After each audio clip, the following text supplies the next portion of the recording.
ئەو وادەیە کە لەلایەن کۆمیسیۆنی باڵای سربەخۆی هەڵبژاردنەکانەوە بۆ هەڵگرتنەوە و لابردنی پۆستەر و وێنەی کاندیدانی حزب و لایەنە سیاسیەکان دیاریکرابوو کۆتایی پێهاتوو. تاوەکو ئێستاش لە شاری کەلار ژمارەیەک پۆستەر و دروشمی ئاڵای لایەنە سیاسیەکان باڵواسراوەیی لەسەر شەقام و شوێنە گشتیەکانی شارەکەدا ماونەتەوە. سەرۆکی شارەوانی کەلاریش دەڵێت لە ڕێگەی لیژنەیەکی تایبەتەوە کار دەکەن بۆ لابردن و لێکردنەوەیان. بەپێی ڕێنمایەکانی کۆمیسیۆنی باڵای هەڵبژاردن ماوەی 30 ڕۆژ کە مانگێک دەکات دانراوە بۆ هەڵگرتنەوەی ئەو پاشەڕۆیە. ئەمڕۆ لیژنەیەک دانراوە بۆ دەستنیشانکردنی ئەو لاپیتە و پاشەڕۆی هەڵبژاردنانەی کە ماونەتەوە بۆ ئەوەی لە ڕێگەی خۆمانەوە نووسەرێک ئاراستەی فەرعی لقی کۆمیسیۆنی گەرمیان دەکەین بۆ مەبەستی وەرگرتنی ڕێکاری یاسایی و لە هەفتەی ئایندەوە هەڵەچین بە هەڵگرتنەوەی خۆمان لەسەر بودجەی ئەو لایەنانەی کە سەرپێچەکە دەکەن.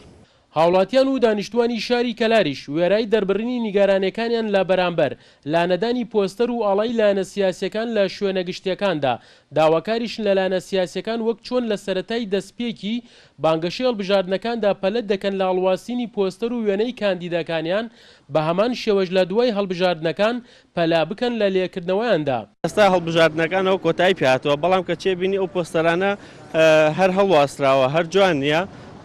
داواکارم لە حزب سیاسیەکان لە لایەنە سیاسەکان خێرا بکەم بۆی ئەو پۆستەرانەی لێ بکەنەوە بۆی بە هەموو سیمای شارەکان و بۆەوەی هەڵبژاردنێکی مۆدێرن و جوانیش بێ و ئومێدەوارم لە ئەو پارتانە کە بە گوێرەی ئەو ڕێنمایانەکە بۆیان دانراوە لە شارەوانیەکان هەڵسن بە کردنەوەی ئەو پەڕوانە بۆی کە بازار یان شار سیمایەکی جوان ببەخشێت و ببێتە شارێکی شارستانی.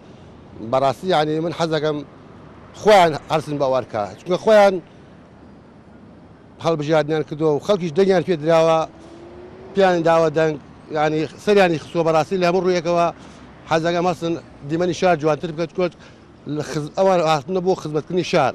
لەگەڵ دەستپێکی بانگەشەی هەڵبژاردنەکاندا دروشمی زۆرێک لە کاندیدانی حزب و لایەنە سیاسیەکان جەختکردنەوەی لەسەر دابینکردنی ژینگەیەکی پاک و شارێکی خۆشگوزەران.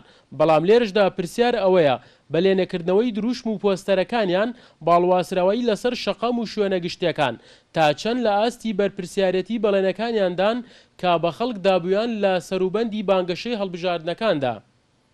سەرکەوت ئەحمەد، کورسات نیوز، کەلار.